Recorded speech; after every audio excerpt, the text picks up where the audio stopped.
Deixa eu ver aqui. Diminui um pouco. Tá bom. Pessoal, vamos abrir a live, vamos ver se vai funcionar agora. Eu não sei se o meu som está escutando. Vocês estão escutando o meu som? Pessoal, me dá um sinal aí, um feedback se escutam o meu som. Vamos esperar o Gustavo entrar. Se vocês puderem me dar um retorno, se vocês estão me escutando, bacana. Matheus já deu uma confirmação que estamos. Só estou esperando o Gustavo entrar para a gente já retomar a live. Tivemos um problema minha aí de conexão com a internet.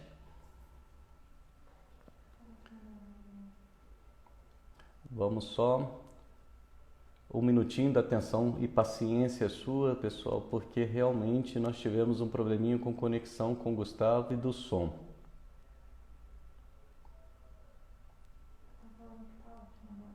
Estamos esperando o Gustavo entrar.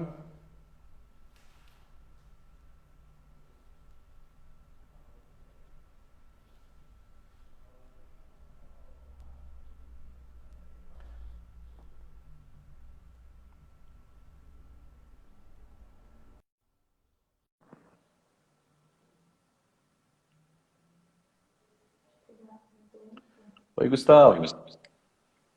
Oi, Luciano. Tá me Estou ouvindo bem agora? Agora estou. Acho que agora a gente consegue resolver isso. Para mim, a minha imagem está travada, mas você está vendo bem aí? Tô vendo sim. Para mim está ok aqui. Então, beleza. Bom, então vamos iniciar novamente, Gustavo, porque realmente ficou muito comprometida a questão do som, né? Inicialmente, então nós vamos dar o início então à nossa live hoje, que nós vamos falar de secagem de lodo, né? O Gustavo já tem experiência desde 2014, Gustavo, com estação de tratamento de água, é isso? Você é responsável pela operação? Isso, Luciano. Lá em Jaú, né? Eu acompanho lá a operação desde 2014. Eu tive umas experiências em 2013, fiquei uns 4 meses em Votorantim também acompanhando a operação lá, tanto do sistema de água quanto de esgoto. Antes disso, nós fomos para o sul também acompanhar uma operação de Maeta lá em Balneário Camboriú, mas em Jaú especificamente, lá eu estou desde 2014. Muito bom, muito bom. Então vamos lá. Gustavo, fala um pouquinho para nós. Eu sei que na ETA de Mandaguaí vocês fazem o desaguamento do lodo da ETA, né? Através de centrífuga. Fala um pouquinho da sua experiência com centrífuga aí para a gente. Então, Luciano, lá o processo que foi concebido em 95, né? Ele capta a água do córrego Pouso Alegre lá, que em geral é uma água, tem uma turbidez relativamente baixa, né? Em torno de 40, 50 unidades de turbidez. Isso relativamente baixo comparando com as outras ETAs que a gente está acostumado a acompanhar também, né? Então, na época foi concebido um sistema de desaguamento de lodo por centrifugação, né? Que até então atendia perfeitamente as condições tanto de vazão quanto da concentração de sólidos, né? Que já adiantando um pouquinho aqui, depois a gente pode comentar um pouquinho sobre a legislação desse assunto, né? Que os aterros hoje, pelo menos os que recebem o nosso lodo da região ali, de Piratininga ou de Guatapará, por exemplo, eles aceitam um lodo com uma umidade de até 80%, né? Ou melhor, um teor de sólidos de no máximo 20%, né? Mas menos do que isso eles não recebem. Inclusive, nós já tivemos experiência de mandar o lodo com 19% e o lodo voltar, né? A gente tem que secar ele ao sol, por exemplo, para dispor. Então, a gente tem que tomar um pouco de cuidado nessas operações, porque para os aterros eles estão cada vez mais restritivos, né? Inclusive, a partir do começo de fevereiro desse ano, ficou um pouco mais restritivo ainda. O aterro, por exemplo, que a gente manda o nosso lodo, ele, ao invés de 20% de sólidos, ele está recebendo com 25% de sólidos, o que torna a operação da centrífuga bastante difícil, porque é um equipamento que ele não foi dimensionado, pelo menos o que está instalado na nossa operação, né, para essas questões de 25%, né? Então isso faz com que a gente tome algumas outras medidas, né? No momento a gente está fazendo a secagem natural, né, ao sol, né, das caçambas, do lodo que sai da centrífuga, a gente completa a secagem dele, mas a gente ainda está estudando algumas outras tecnologias, né? Por exemplo, o bag, e estamos estudando alguns outros equipamentos para ver se a gente consegue atender a nossa demanda, tanto de volume quanto do percentual de sólidos que sai da centrífuga, né? Entendi. Bom, aí o seu corpo hídrico, né, que vocês fazem a captação, Gustavo, ele tem uma variação, uma sazonalidade muito grande, principalmente na turbidez, né?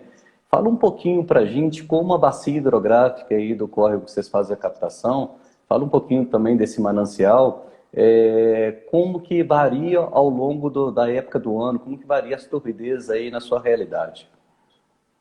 Em geral, a turbidez nossa fica nessa faixa, entre 30 e 50, né? Então, uma turbidez relativamente baixa, inclusive, segundo os estudos que foi feito na época da implantação, isso foi uma das justificativas, né, para a implantação do sistema de flotofiltração, que não é tão comum no estado de São Paulo, né? Se a gente pegar, por exemplo, um estudo que foi realizado pelo PCJ, né, 73% dos sistemas dessa bacia, né, é composto por sistema de ciclo completo.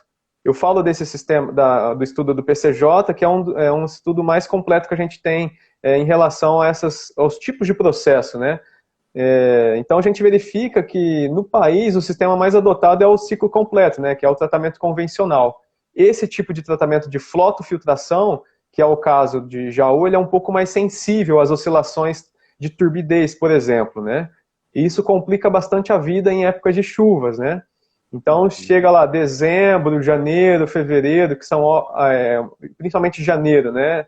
Dezembro e janeiro, que são épocas de chuvas mais torrenciais, né? Como foi nos últimos anos. Isso acaba atrapalhando bastante o sistema de flotofiltração, porque no processo de coagulação, quando lá a gente faz com PAC, né, policloreto de alumínio, e passa pelo processo de floculação, e quando ele entra no processo para separação das fases, né, que se fosse um sistema convencional, seria o decantador para separar o sólido do líquido, no nosso caso lá de flotofiltração, o floco tem que subir.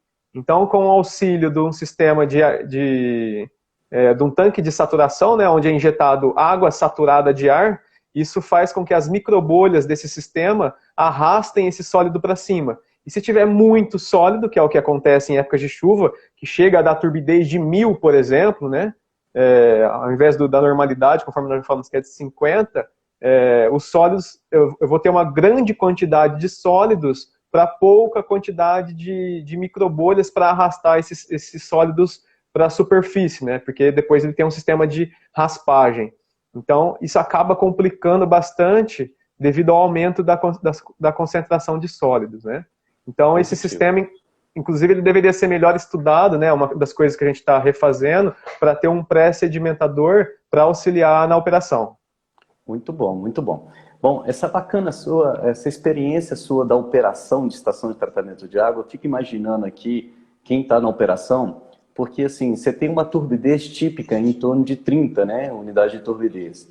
E quando você tem pancadas de chuva, a época de chuvas, principalmente na época de chuvas convectivas, que são as de verões, né, que é a nossa realidade aqui no interior de São Paulo, as pancadas de chuva conhecida popularmente, a sua turbidez sobe em pequenas instantes, né? Ou seja, em questões de horas, poucos, até minutos, a sua turbidez chega a valores de 1000, né? Ou seja, seus parâmetros de tratamento mudam totalmente, ou seja, dosagem de produto químico, ou seja, a operação tem que estar ligada o tempo todo com isso, né, Gustavo?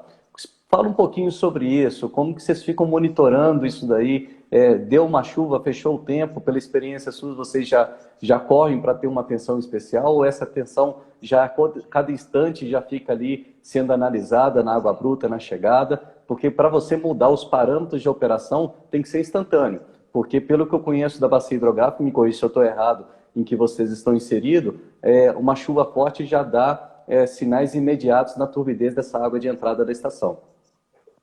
Perfeito, Luciano. É bastante interessante essa questão que você levantou, porque quando a gente está próximo de épocas de chuvas, né, essas chuvas de inverno, que são menos têm menos agressividade, né, vamos falar assim, elas não prejudicam tanto o sistema. Elas elevam um pouco a turbidez, em torno de 100, no máximo 200 de turbidez, né, mas não atrapalha tanto a operação do sistema. Já as chuvas que acontecem com mais intensidade, conforme você já adiantou, né? A gente tem que ter uma preocupação especial. O que a gente faz lá na prática, né? Então, a nossa captação ela está distante cerca de 2.500 metros. Então, lá na captação, nós temos um operador que fica lá, né? Ele toma conta do sistema de bombeamento. Então, lá nós temos uma barragem no córrego que passa por uma grade só para retenção de folhas, galhos, algum material de maior granulometria. Depois ele passa por uma caixa de areia e já parte para o sistema de bombeamento, né? Então, tem as bombas lá de 400 cavalos que faz o bombeamento de uma vazão de cerca de 600 metros cúbicos por hora.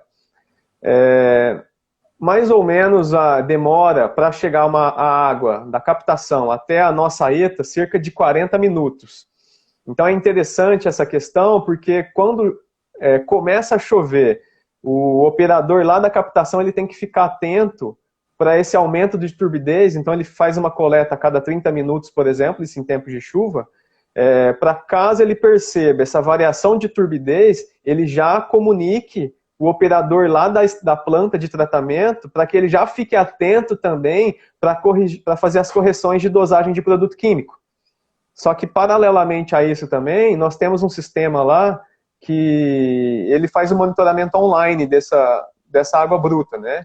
Então, ele tem um sensor automático, né, que fica medindo a cada instante qual que é a turbidez dessa água bruta. Só que, como você disse, né, como acontece de chegar, de ser muito rápido, né, essas oscilações de turbidez, então é interessante essa comunicação prévia, né, tanto do operador lá da captação, com o operador da planta, que esse tempo de 40 minutos ele é fundamental para que o operador da planta tome as decisões corretas lá para a dosagem dos produtos químicos, né? Positivo, positivo. E como a automação também acaba auxiliando bastante, né, Gustavo? A automação é uma ferramenta que para o saneamento a gente tem que envolver cada vez mais, que auxilia na tomada de decisão o mais rápido possível, que a gente está falando de uma questão de abastecimento público, né? A grande importância que tem isso para a saúde é fundamental.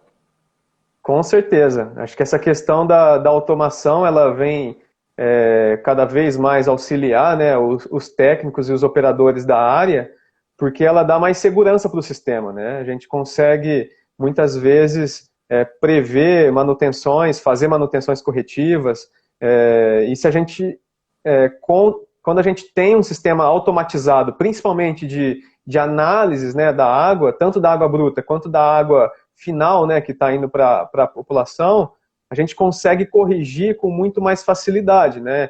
E isso evita que saia do sistema uma água fora dos padrões de potabilidade, por exemplo, né?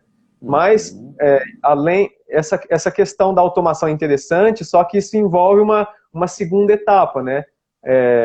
A partir do momento que a gente implanta um sistema de automação desse, tanto dos sistemas eletromecânicos, quanto para a parte de qualidade da água, aí vem uma segunda questão, que é a qualificação profissional. E é cada vez mais difícil, pelo que a gente vê, encontrar profissionais que já estão aptos a operar um sistema automatizado nesse nível.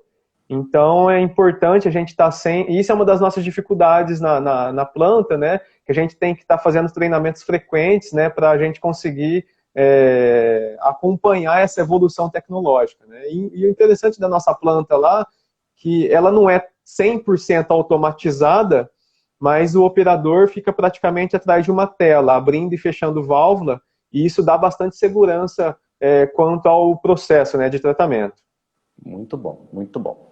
Você estava falando então que para a secagem do lodo aí, da sua experiência, você tem conseguido em torno de 20%, 22%, né, de sólidos saindo na centrífuga. E os aterros que vocês têm despejado já têm exigido uma quantidade de sólidos em torno de 25%, ou seja, na massa de lodo a ser levado para o aterro sanitário, ainda está sendo exigido 75% de água, né, ou menos, e 25% de sólido ou mais do que 25% de sólido, ou seja, a massa cada vez mais com menos água, né? E aí vocês têm que partir para algum tipo de secagem, né, Gustavo? Fala um pouquinho da sua experiência aí, depois do desaguamento, que tipo de secagem que vocês têm utilizado aí na Mandaguaí? Luciano, nós fizemos uma experiência nos últimos 4 meses com um sistema de bags. A gente teve uma boa experiência desse sistema, só que ainda ele não nos atendeu como a gente esperava.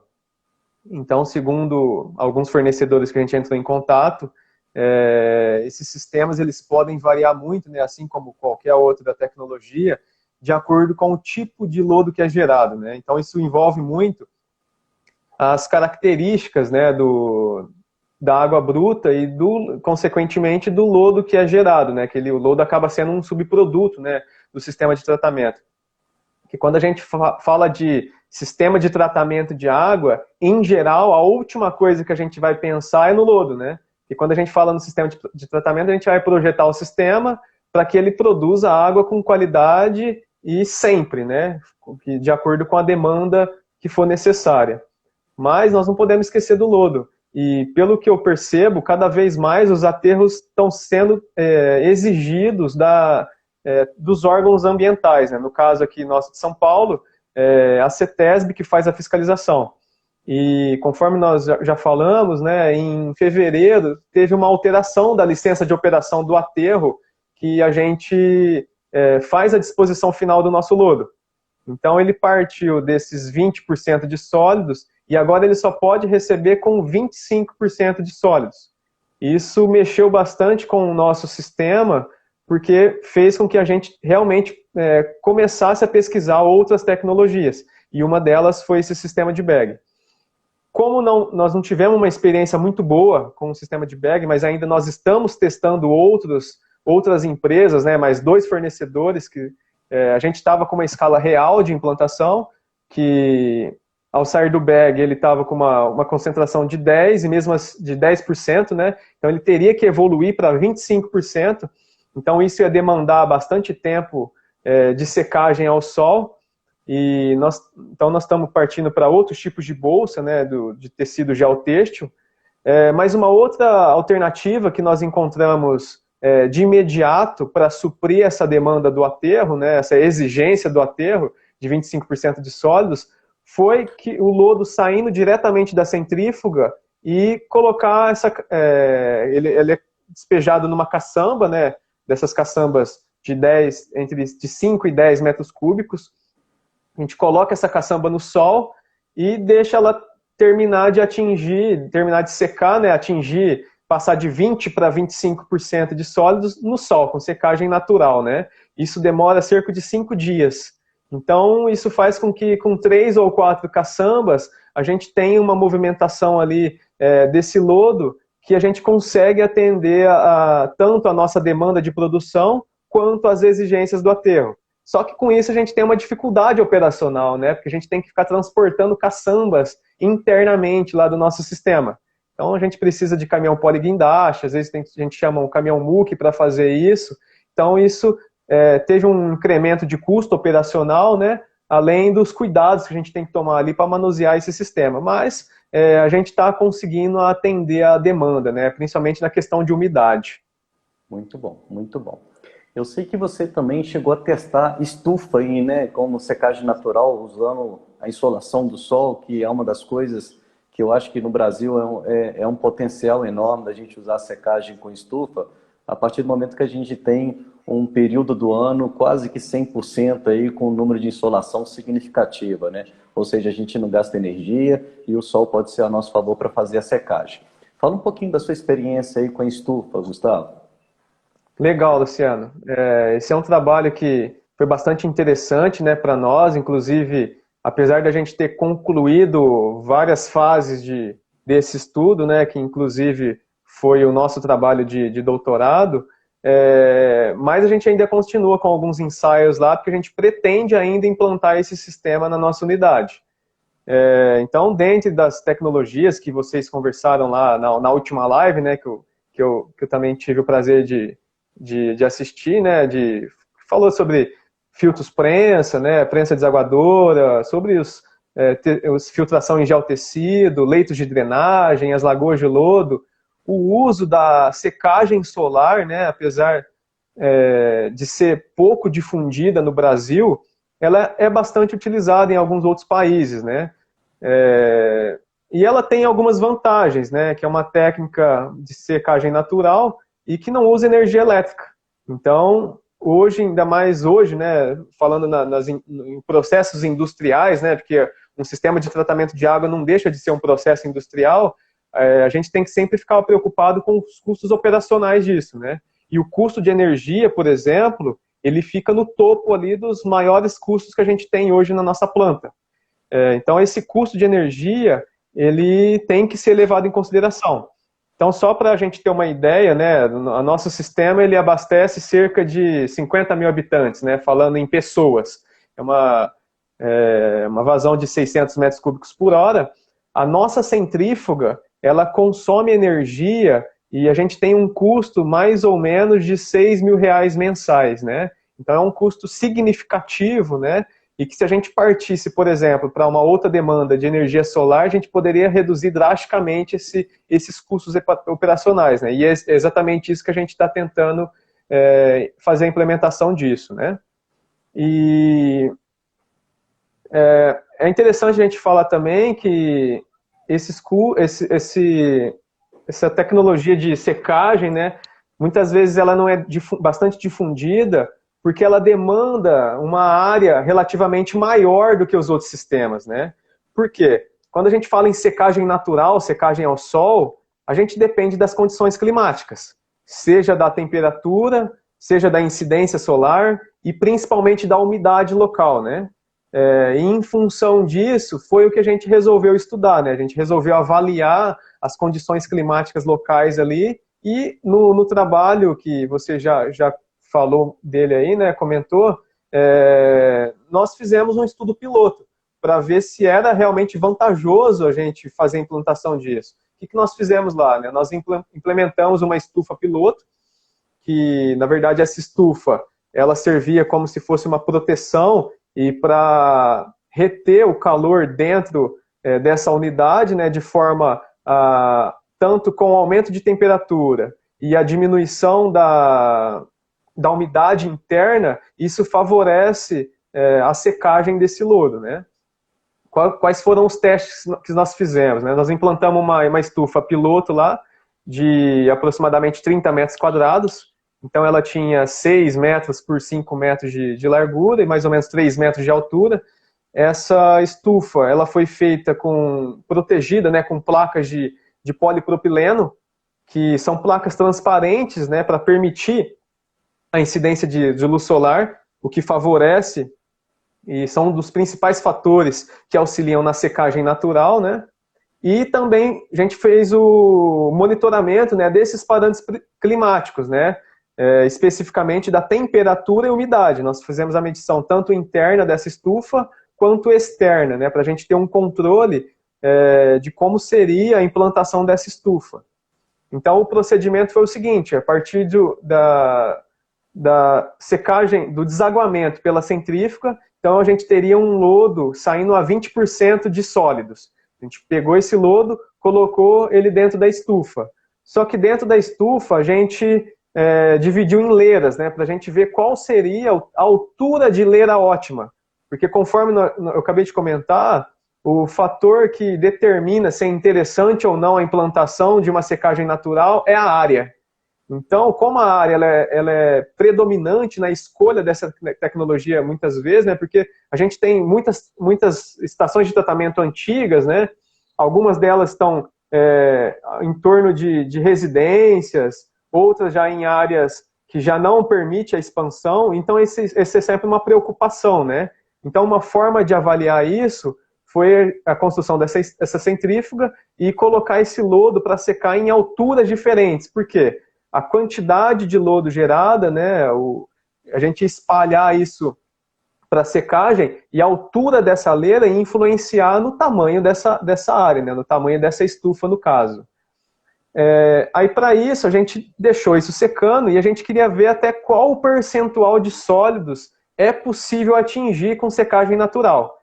Só para a gente ter de ordem, uma grandeza geral, em processos mecanizados de desaguamento, né, centrífuga, esteira, processos de placas, né, de secagem, isso permite, no máximo, uma secagem, né, de acordo com a literatura e com algumas experiências que a gente já viu presenciais, não passa de 50% de sólidos. Dificilmente um processo mecanizado a gente vai atingir mais do que 50% de sólidos.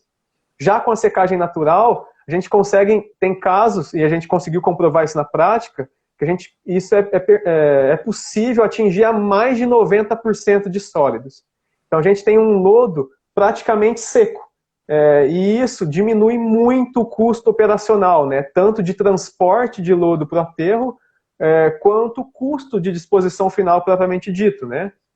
Porque para pegar esse lodo, a gente tem que colocar em caçambas maiores, talvez, né?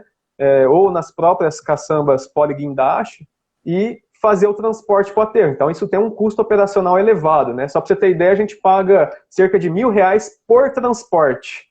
Então, a gente faz um transporte semanal, então o custo acaba ficando significativo. Mais o custo de disposição final, que como a gente tem um contrato antigo lá, né, a gente paga em torno de R$110 por tonelada. Tem estação de tratamento que chega a pagar R$300 por tonelada, né, de custo para disposição final. Então, atingir essa secagem até 90%, isso permite uma redução de volume e de peso muito grande. Então, isso aqui foi um dos pontos fortes do nosso trabalho, né, de fazer essa secagem natural que não gasta energia elétrica, reduz o volume, reduz peso. Só que, consequentemente, a gente precisa de uma área significativa para essa secagem, né? Interessante, né, Gustavo? Ou seja, chegando na otimização do sistema da secagem, mostrou claramente na prática que consegue chegar em 90% de sólidos e 10% de água. Ou seja, um lodo muito seco mesmo, parece uma terra batida seca, né? A sensação que se tem. Então é possível de chegar lá e com custo praticamente zero em termos de energia elétrica, porque você usa somente a energia solar. No entanto, você tem um custo operacional, né? Você precisa do operador, talvez mexendo, espalhando esse lodo, né? Você tem um custo da manutenção de uma estufa que, no meu ponto de vista, são baratos, né? Não são custos significativos. O grande inconveniente que nós temos disso tudo é realmente a área, porque a gente viu, e você podia falar um pouquinho, quais foram as alturas que você testou do espalhamento de lodo, né? De quantos e quantos centímetros você chegou e qual foi a altura ótima, né? Que você chegou nessa situação. Fala um pouquinho aí dessa variação de altura da leira, que você chegou na melhor situação para dar 90%, e quanto tempo demorou para chegar nos 90% de sólidos, né? Quanto tempo demorou de secagem? Legal. No trabalho que nós fizemos, né, e nós estamos testando algumas outras alternativas ainda, mas no estudo prévio, nós fizemos com altura de 10 centímetros de lodo, né? Então, imagina lá, o lodo saindo da centrífuga a 20%, ele já é vamos falar assim, para ficar mais claro, né? Um barro bem denso, né? Então, a gente consegue espalhar isso com ferramentas, né? Seja com enxada. Nesse caso, a gente teve que fazer o transporte manual desse lodo, né? Para a estufa.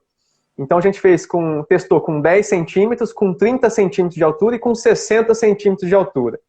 Então, a gente deixou isso secar até o seu máximo, né, e fazendo as medições diárias de concentração de sólidos, da umidade interna, tudo isso registrado com o sistema Datalogger, né, para permitir uma certa confiabilidade desses dados.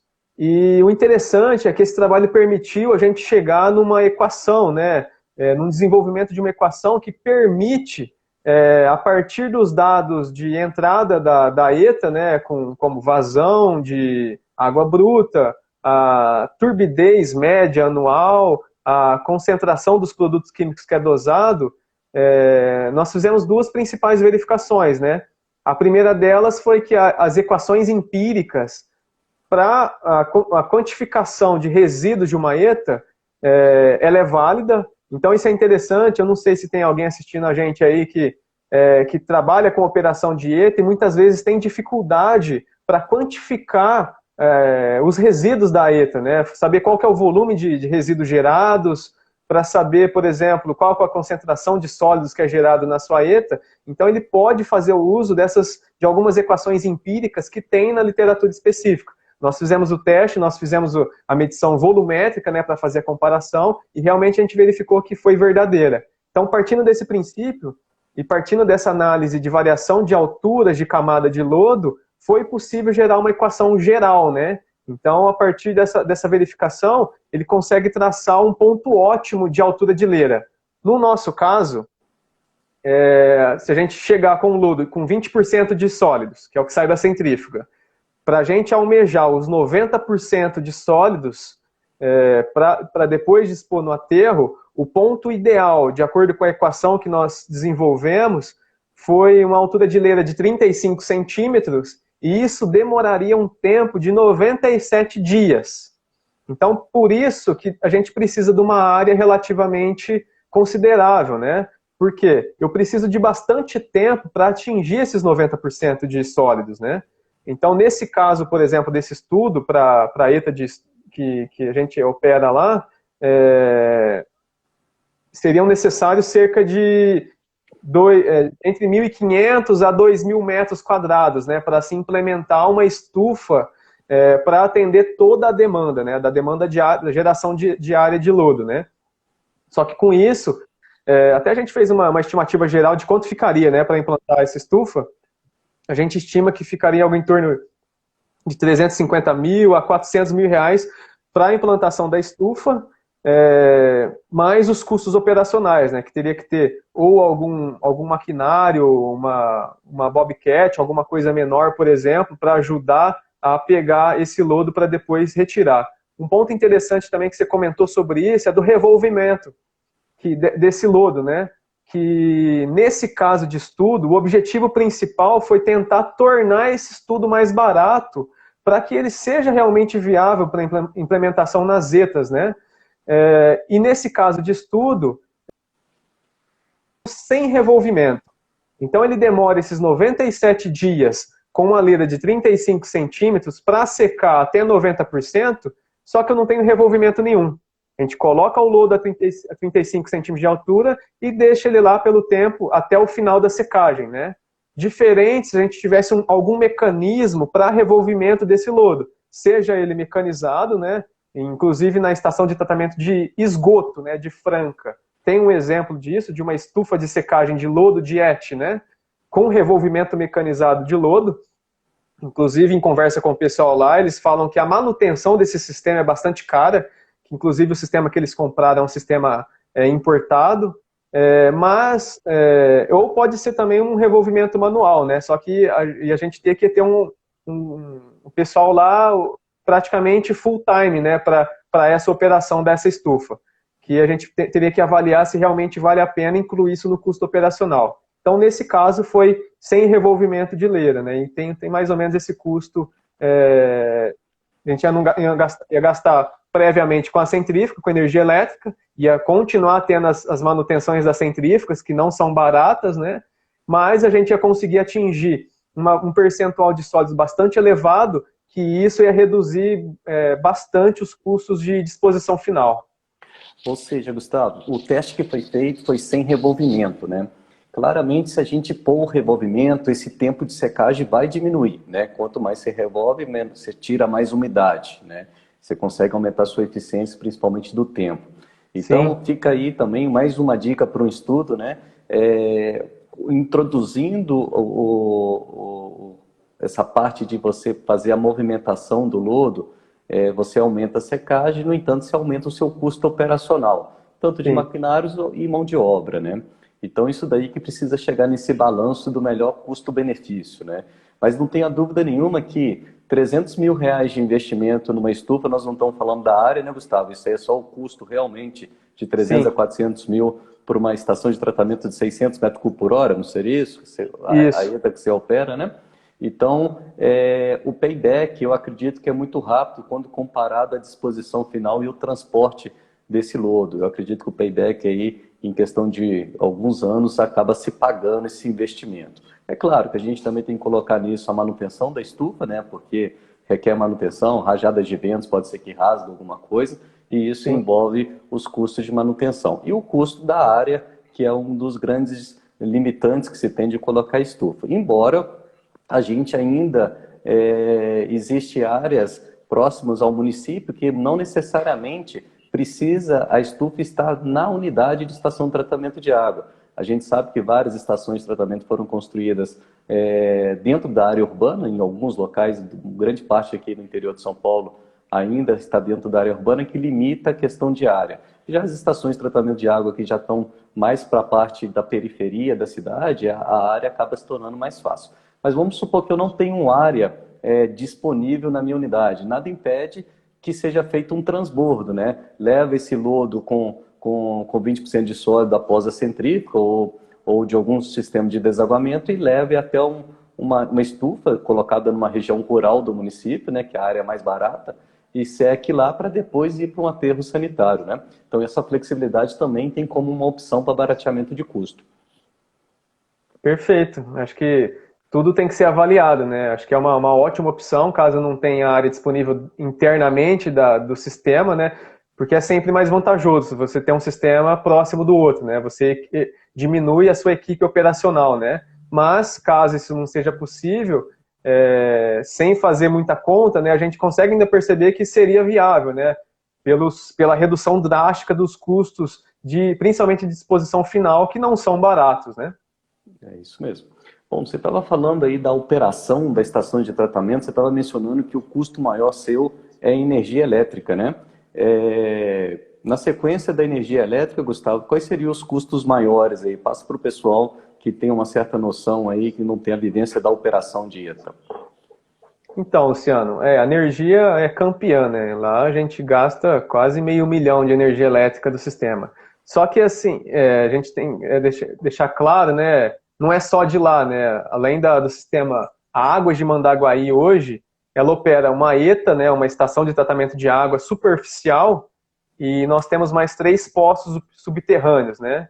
Então, dá um total aí de 1.200 metros cúbicos por hora. Então, essa energia total, né, eu não consigo falar sem falar do sistema total, né? É mais ou menos por aí o custo de energia, por isso que fica tão caro, né? Inclusive, os poços, né, o pessoal tem sempre dúvida quanto à viabilidade operacional, né, de ETA ou poço, né? Inclusive, nós já fizemos um trabalho desse tipo também um estudo de viabilidade, né, de qual seria mais vantajoso, implantar uma ETA ou implantar um poço, né? Isso depende, claro, das condições de captação superficial ou se há disponibilidade hídrica para um sistema ou para outro, né? Isso já é um caso à parte que tem que ser avaliado, mas em questão operacional, né, o poço fica bem mais caro em relação à energia elétrica. Só que aí, quando a gente parte para uma estação de tratamento de água superficial, aí a gente tem outras questões, né? Que aí vem a sua pergunta, né? Que é o segundo custo operacional maior, né? Que é a folha de pagamento. Então, para operar uma planta de tratamento, eu vou precisar de muito mais gente do que de um poço. Então, para se ter ideia, lá a gente trabalha com cerca de 16 funcionários no total. Se fosse simplesmente um poço, eu precisaria talvez de 2 ou 3 pessoas para fazer a operação desse sistema, ou poderia fazer o sistema completamente remoto, né?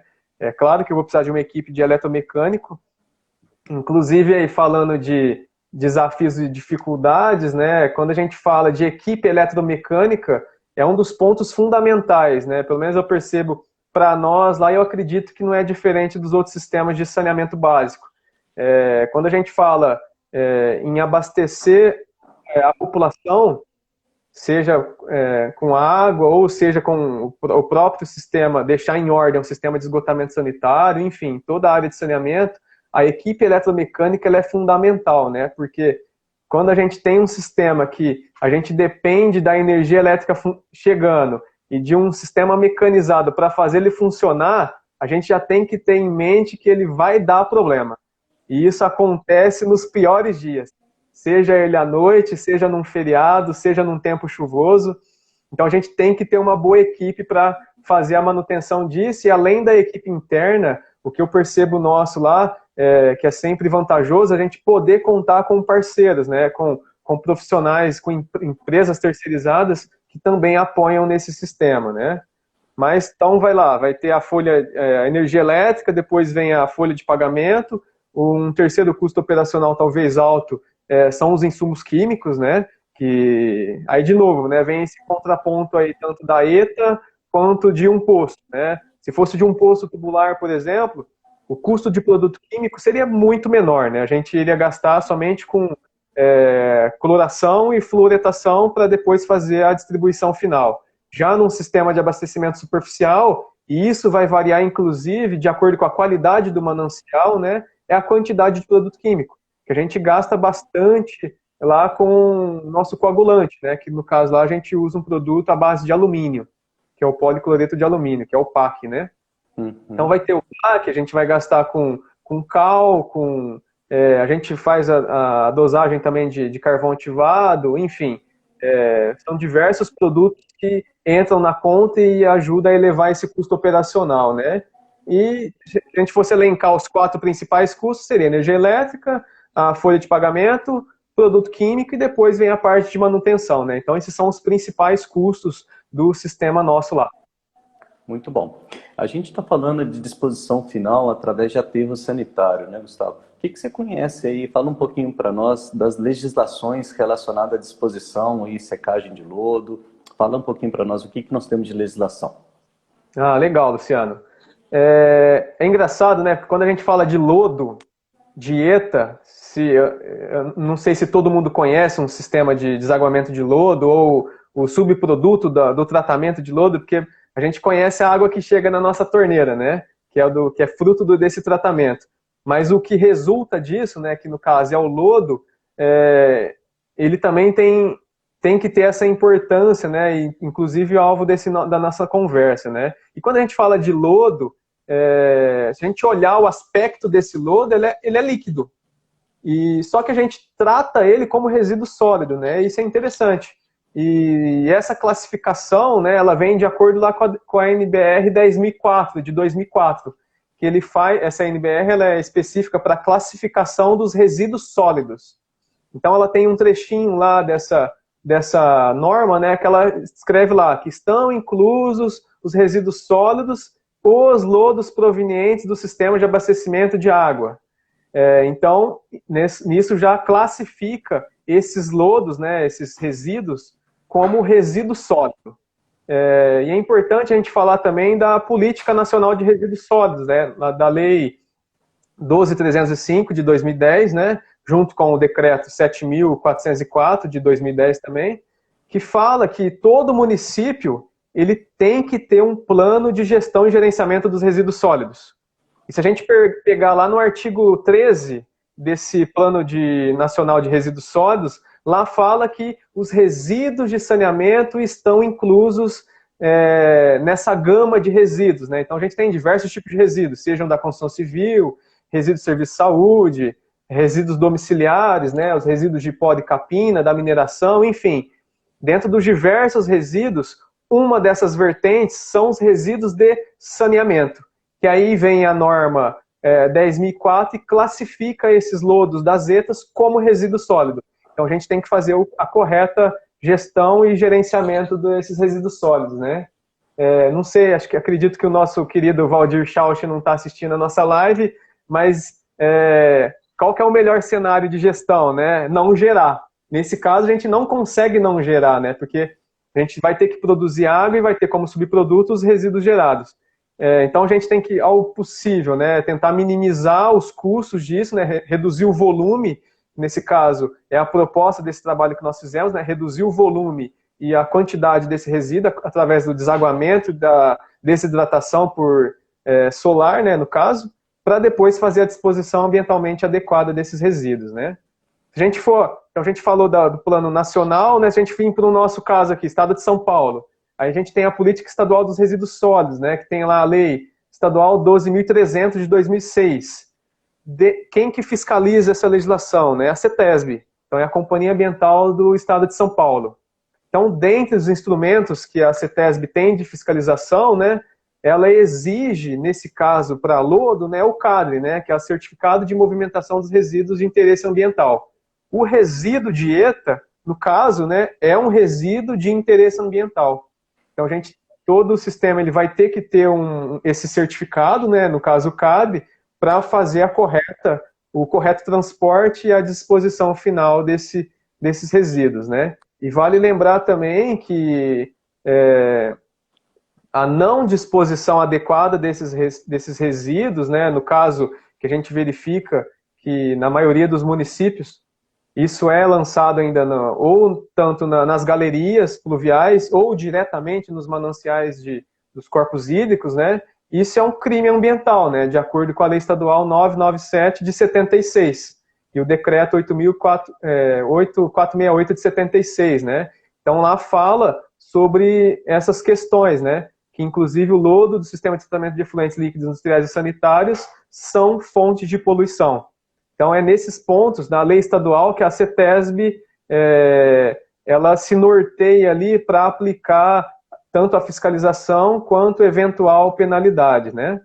E nessa vertente aí da 10.004, né, só para completar essa questão da classificação, então essa norma 10.004, ela faz a classificação desses resíduos sólidos, em geral, né? Esses resíduos de ETA, eles são classificados como classe 2A, né? Então, tem que ser feitas várias análises laboratoriais para chegar à verificação dessas classes, né? Então, a gente sabe que tem a classe 1, que são resíduos perigosos, e se ele não for perigoso, né, se ele não tiver inflamabilidade, corrosividade, reatividade, dentre outros, ele é considerado, se ele não tiver isso, ele é considerado como não perigoso, que é o caso dos resíduos de ETA, né? Então, eles são classificados como 2, que é não perigoso, e nesse caso o A, né, que ele não inerte. Ele pode ser classe A ou classe B, né? Então ele pode ser A, não inerte, e B, inerte. Nesse caso, os resíduos de ETA, em geral, são classificados como classe 2A, resíduos não perigosos e não inertes. Então, por isso que eles devem receber essa disposição em aterros apropriados, né? Nesse caso, que a gente manda lá no aterro de Guatapará e no aterro de Piratininga, né? A gente está usando atualmente o aterro de Piratininga, que dentro das próprias exigências do aterro lá, né, que é fiscalizado pela CETESB, inclusive, lá fala, né, que o próprio aterro tem que respeitar a classificação dos resíduos, não pode receber resíduos classe 1, por exemplo. Nesse aterro específico que eu estou dizendo de Piratininga, uma das obrigações dele é não receber resíduo classe 1, ele também não pode receber resíduos com líquidos livres. Então, por exemplo, eu não posso mandar uma caçamba de lodo com um pouquinho de água de chuva que choveu no dia anterior. Não pode. Então, é por isso que é importante a operação disso, cobrir perfeitamente lá o sistema, para não ter líquido livre, para não mandar para o aterro, porque ele não pode receber resíduo dessa forma, né? E além da umidade, né, que tem que ser respeitada dos 25% de sólidos. Muito bom. Nós tivemos uma pergunta aqui do pessoal que está nos assistindo, perguntando se no caso da gente colocar uma estufa dentro de uma área urbana, né, se no caso a estação de tratamento de água estiver próximo de residências, se causaria mau odor ou não. Fala um pouquinho da sua experiência aí da secagem quanto à questão do odor. Boa pergunta. É interessante essa questão do odor, né? Quando a gente fala de ETA, estação de tratamento de água, a gente não vai ter esse problema, né? Ele pode ter algum odor inicial ali, né? Porque se a gente tiver um acúmulo de lodo e se ele tiver úmido, na parte de baixo dele ele pode ter a proliferação de alguns micro-organismos que em geral são mal cheirosos, né? Mas quando a gente fala de estações de água, geralmente o material ele é um pouco mais inerte. Então, é mais difícil ter esse tipo de problema. No nosso caso lá, a gente não tem problema nenhum de odor. É zero de odor.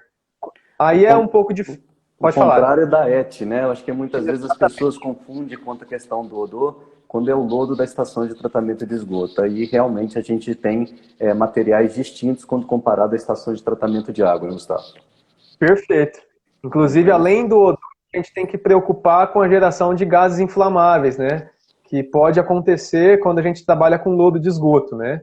Então, a gente tem que tomar cuidado para, quando a gente fala de esgoto, se tiver alguém ouvindo a gente da área de esgoto aí, eu tenho certeza que o pessoal sempre se preocupa em mandar para, caso a gente tenha alguma secagem natural, mandar esse lodo totalmente oxidado, né? Então, ele tem que sofrer uma oxidação antes, né? Uma digestão, seja aeróbia, seja anaeróbia, antes de fazer a secagem natural desse lodo, falando de esgoto, né?